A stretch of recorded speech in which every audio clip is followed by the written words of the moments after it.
शिव पार्वती विवाह।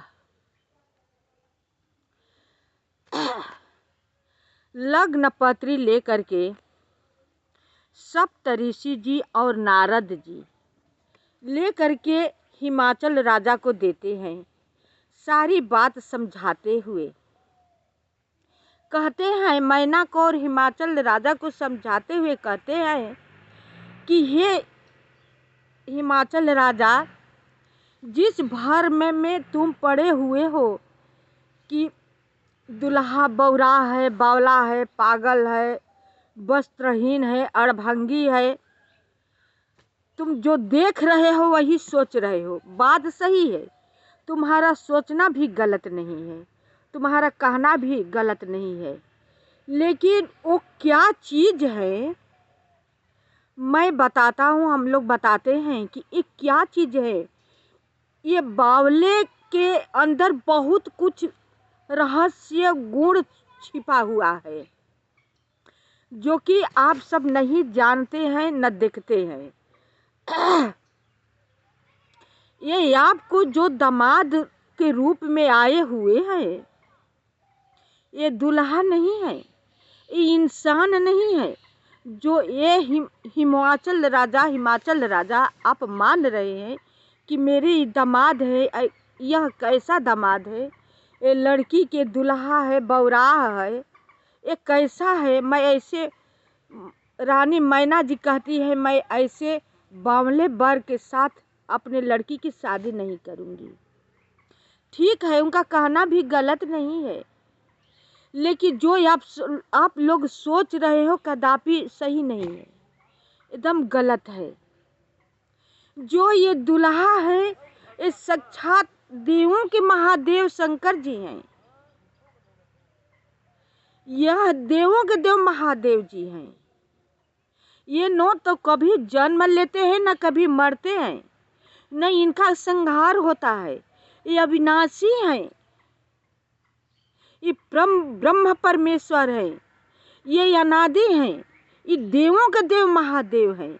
यही संहार करते हैं, यही प्रलय करते हैं, अब विष्णु जी पालन करते हैं। तो इन्हें आप अपने को दामाद बना करके धन्य भाग मानिए, अपने भाग्य को आप सराहना कीजिए कि देवों के देव महादेव शंकर जी को हमने दामाद रूप में पा लिया है। दुनिया इन्हें मनाती है, इन पर सर पटकती है, मनवांछित वरदान ही देते हैं, कभी जन्म नहीं लेते हैं, इनका कभी संहार भी नहीं होता है।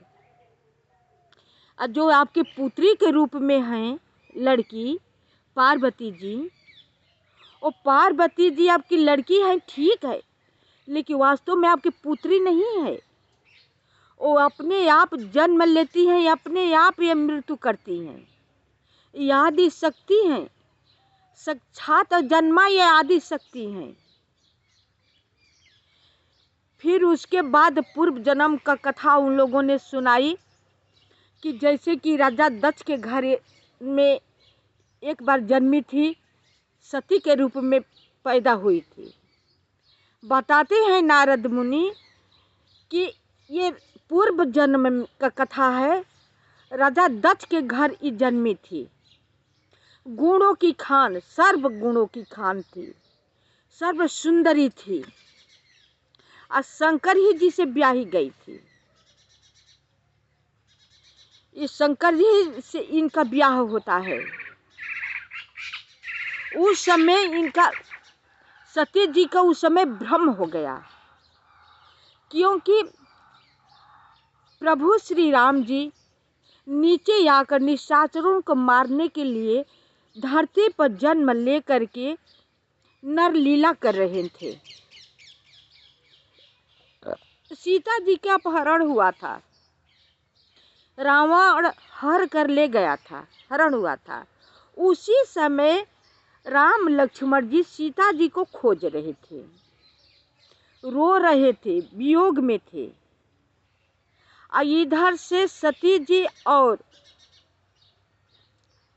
शंकर जी अगस्त मुनि से मिल करके जा रहे थे। रास्ते में मुलाकात हुई। कुछ दूर ही पर शंकर जी देखे राम और लक्ष्मण को। शंकर जी तो पहचान गए, लेकिन कुछ समय जान करके उनके पास नहीं गए कि भेद कहीं खुल न जाए। ये नरलीला कर रहे हैं, अगर हम जाकर इनसे बातचीत करेंगे तो कहीं भेद खुल जाएगा। तब ये दूर ही से शंकर जी उनको प्रणाम किया और कहे कि जय हो सच्चिदानंद धाम। इसी पर इन्हें अंधविश्वास हो गया सती जी को। इनका बोली कि आप तो देवों के देव महादेव हैं, वो पुरुष है, रो रहे हैं, अपनी स्त्री को खोज रहे हैं, आप उनको जय हो सच्चिदानंद कह कर प्रणाम कर रहे हैं, भाव विभोर हो रहे हैं, ऐसा क्यों? शंकर जी उन्हें बहुत समझाए, लेकिन अपने भ्रम व शंकर जी के बात एक न मानी। सीता जी का वेश धारण करके जाके प्रभु श्री राम जी को इन्होंने परीक्षा ली। विष्णु भगवान जी को परीक्षा ली सीता जी का वेश धारण करके। जब इसने सीता जी का वेश धारण करके परीक्षा ली, उधर भगवान जी समझ गए राम जी की मेरी परीक्षा लेने के लिए आई हुई हैं। और जब देखे सीता जी के रूप में तो इन्होंने समझा कि हम मुझे पहचानते हैं कि नहीं, लेकिन वो तो मन की बात जानने वाले हैं, आपको पहचानेंगे कैसे नहीं। पहले तो लक्ष्मण जी की निगाह पड़ी, वो चौंक गए, अरे ये तो सती जी हैं, यहाँ पर अकेले कैसे। फिर राम जी की वजह से कुछ बोलना पड़े। राम जी देखे, थोड़े देर चौंक गए, फिर तुरंत समझ गए कि वो ये मेरी परीक्षा लेने आई हुई हैं। तब बोलते हैं कि प्रणाम माता, पिताजी कहाँ है? अकेली आप वन में पर्यटन क्यों कर रही हैं? अब ये शर्मा जाती हैं, इन्हें समझ में नहीं आता है कि अब मैं क्या करूं। जब लौटने को होती हैं तो साक्षात ही विष्णु भगवान थे। अपना इनको अपना रूप उन्होंने बहुत दिखाया। ये परेशान हो गई। जब बहुत परेशान होकर के आपने आंखें बंद करके वहीं पर बैठ गई। जब राम जी दिखा दिए अपनी लीला, ये परेशान होकर बैठ गई। तब ये भी राम जी दिखाए कि हम राम हैं, राजा हैं, सीता जी मेरे साथ में हैं, लक्ष्मण मेरे भाई हैं। ये भी दिखा दिए कि जो आप भ्रम बस मेरा परीक्षा लेने के लिए आई हो ना, तो देखिए मेरी सीता जी मेरे साथ में है, जो कि आप सीता जी के वेश बना कर आई हो मेरे पास। ये भी राम जी दिखा दिए। जब दिखा दिए तो बहुत परेशान हो गई, लीला रंग रंग का दिखाने लगे। उनके शिव जी के जैसे कितने शिव जी उनकी पूजा करने लगे। ये देख कर परेशान हो गई, इतनी परेशान हो गई कि वहीं पर आंख बंद करके बैठ गई। जब आंख बंद करके बैठ गई, समझ गए प्रभु जी की अब पूरा मेरा हो गया। फिर जब आंख खोली तो कहीं कुछ नहीं। कुछ दूर जाते हुए देखी कि वही राम और लक्ष्मण। न कोई राजा है, न रंक है, न सीता जी साथ में है। उसी तरह जंगल जंगल अपना खोज रहे हैं, विचरण कर रहे हैं। अब मन मार के सती जी चलती हैं, जो कि शिव जी पूछते हैं कि परीक्षा लेकर आ गई, तो वहाँ भी झूठ बोलती हैं। कहती हैं कि नहीं, मैं परीक्षा नहीं ली। तो क्या की? तो आप ही की तरह मैंने प्रणाम की। जब समाधि में बैठे भोले बाबा तो सब बात समझ गए कि ये तो सीता जी के रूप धारण करके परीक्षा ली थी। तो इनसे स्त्री का अगर संबंध जोड़ता हूँ, प्रेम रखता हूँ स्त्री की तरह, तो मेरा धर्म जो है नष्ट हो जाएगा। ये तो मेरी माता बन गई। राम जी को पिताजी कहते हैं शंकर जी, तो जो पिता हुए थे माता बन गई, उनका रूप धारण कर ली। तो बस प्रेम के मारे बोले तो नहीं, मन ही मन संकल्प उन्होंने कर लिया कि आज से ये तन से सती से मुलाकात नहीं होगा, भेंट नहीं होगा। अब माता ही रहेगी। तब तक से आकाशवाणी हो जाती है कि हे शिव, जो आपने प्रण किया है वो बहुत अच्छा किया, आप जैसा प्रण करने वाला कोई नहीं है। ये आकाशवाणी सती जी सुन लेती है। शंकर जी से बहुत प्रकार से पूछती हैं कि आप किस चीज़ का प्रण किए हैं, क्या किए हैं, क्या आकाशवाणी हुआ है। लेकिन शंकर जी मारे प्रेम के इतना प्यार करते थे सती जी को कि कुछ बताए नहीं कि इन्हें दुख होगा। चुपचाप रह गए और चल गए कैलाश पर्वत पर और जा करके वहीं पर समाधि लगाए। अखंड उनकी समाधि लग गई। यहाँ तक कि 1 साल 2 साल 1000 2000 नहीं, 87,000 की इनकी समाधि लग गई।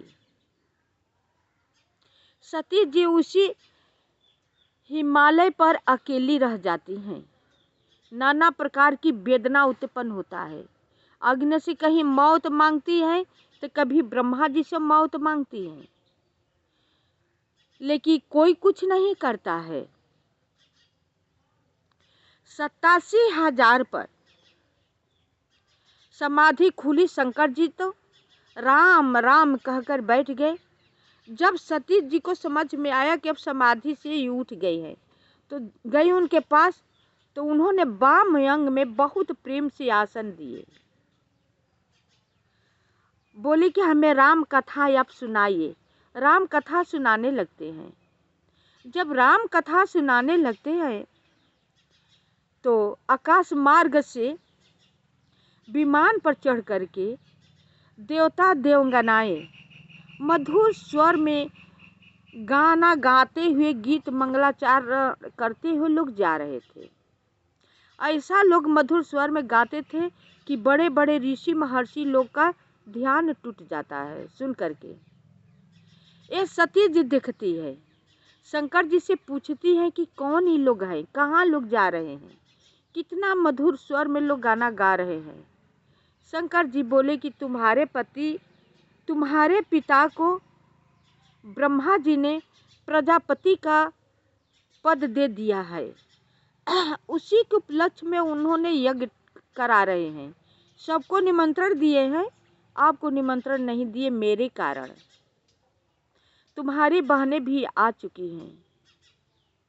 पार्वती जी को शिव जी को त्यागना बहुत, सती जी को शिव जी को त्यागना बहुत कष्ट हो रहा था।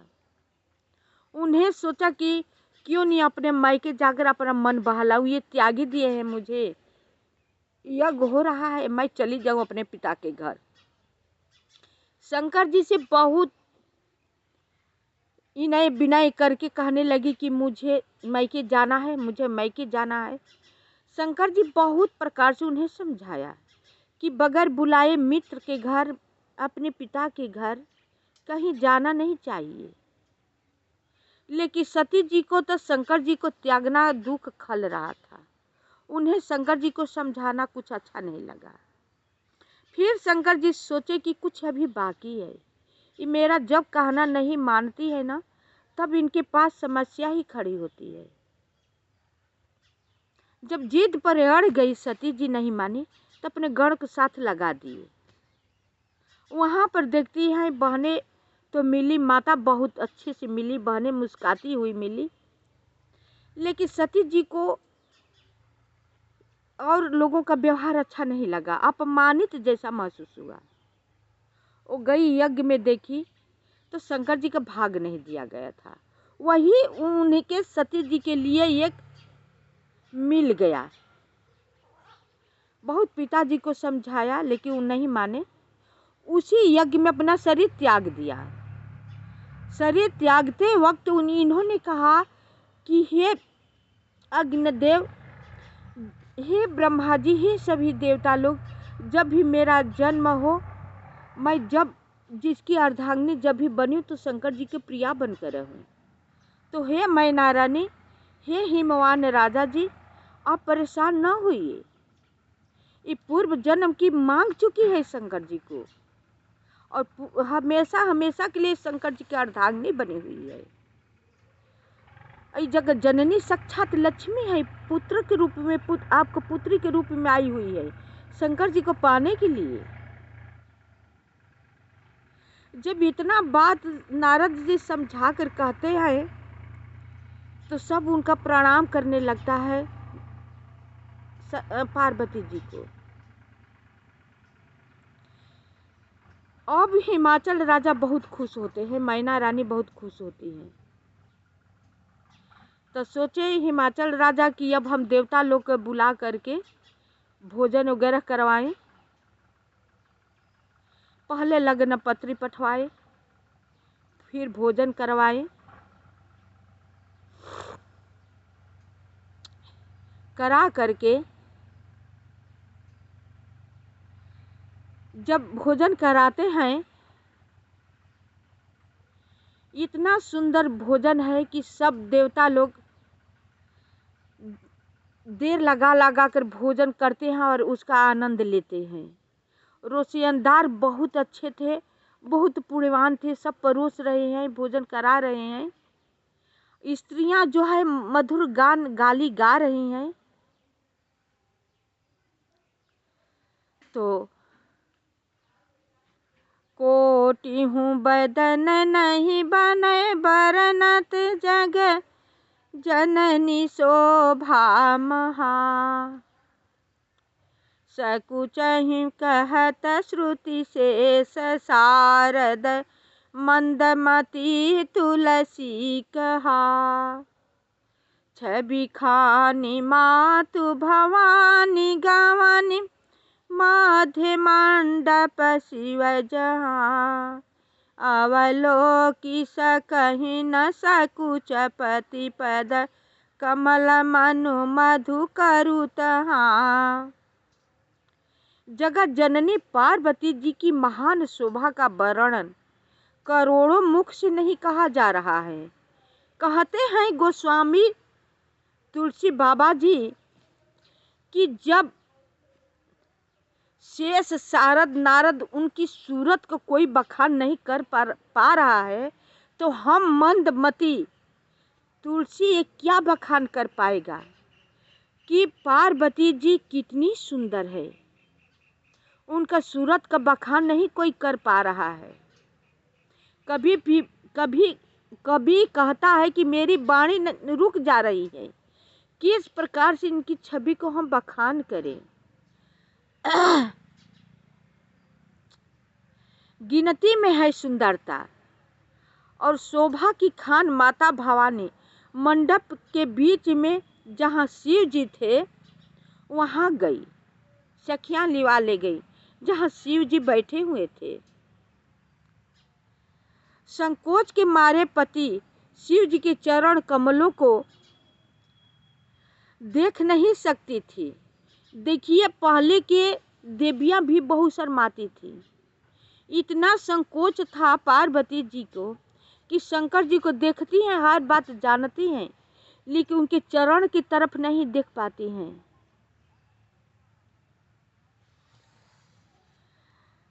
उनका मन रूपी भंवरा तो वहीं रस पान कर रहा था, लेकिन जो उनका हृदय मन रूपी था तो शंकर जी के चरणों में ही मधुर पान करता, जैसे कि भंवरा फूलों को पान करता रहता है, उसी तरह उनका मन भंवरा की तरह शंकर जी के चरणों में पान कर रहा था।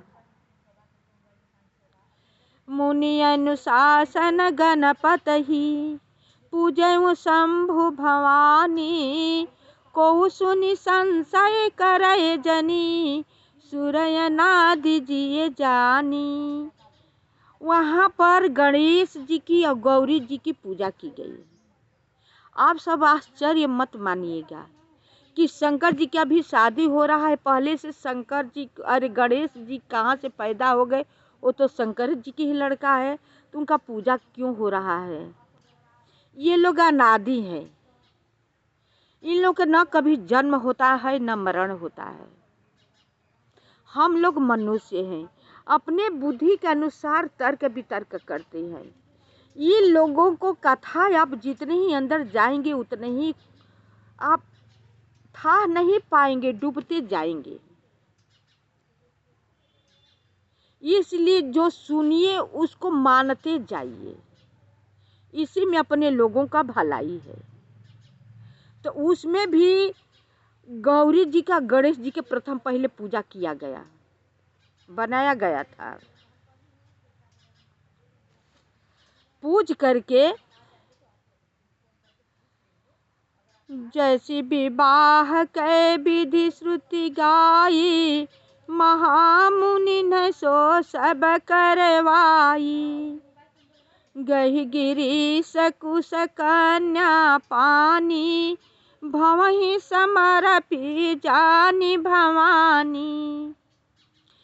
वेदों में विवाह की जैसी रीति थी कही गई है, महामुनियों ने वह सभी रीति करवाई। जैसे जैसे ब्याह का मतलब विवाह का रस्में हैं, सब मुनि लोग ने करवाए।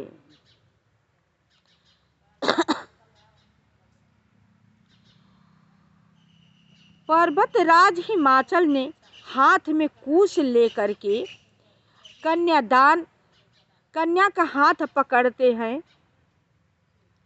उन्हें भवानी शिव पत्नी जानकर शिव जी को समर्पण कर दिए। कन्यादान हिमाचल राजा ने किए हैं, समर्पण शंकर जी को किए हैं। पानी ग्रहण जब कीन्ह महेशा, ही हर से तब सकल सुरेशा। वेद मंत्र मुनि बर उचरहि, जय जय जय शंकर सुर करहि। जब शंकर जी अपना लिए पार्वती जी को, सब मुनि लोग वेद मंत्र उचारने लगे। आकाश से लेकर के और नीचे से लेकर के सब देवता लोग खुश हो गए, जय जयकार का ध्वनि होने लगा।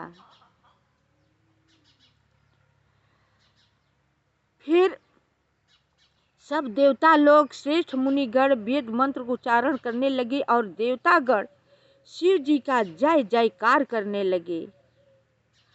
अब अनेकों प्रकार से बाजा बजने लगे। उनकी विवाह की इतनी खुशियां थी कि अनेकों प्रकार से बाजा बजने लगे। वहां पर पार्वती जी के विवाह हो गया। सारे ब्रह्मांड में आनंद भर गया, पूरे ब्रह्मांड में आनंद छा गया। घर में तो जो खुशी हुई सो हुई, ब्रह्मांड में खुशी हो गया शंकर जी के विवाह में। दासी दासी दास तुरग रथ नागा, धेनु बसन मणि वस्तु विभागा। आन कनक भाजन भरी जाना, दाई जदीन न जाई बखाना। दासी दास, रथ, घोड़े, हाथी, गाय, वस्त्र और मणि आदि अनेक प्रकार की चीजें, अन्न तथा सोने के बर्तन गाड़ियों में लदवा कर दहेज में दिए हिमाचल राजा जी,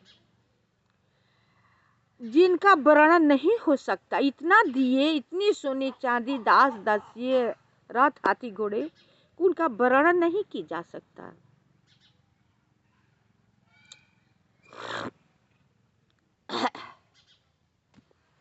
हम यहीं पर विराम देते हैं कथा को, आगे विदाई कहेंगे पार्वती जी को।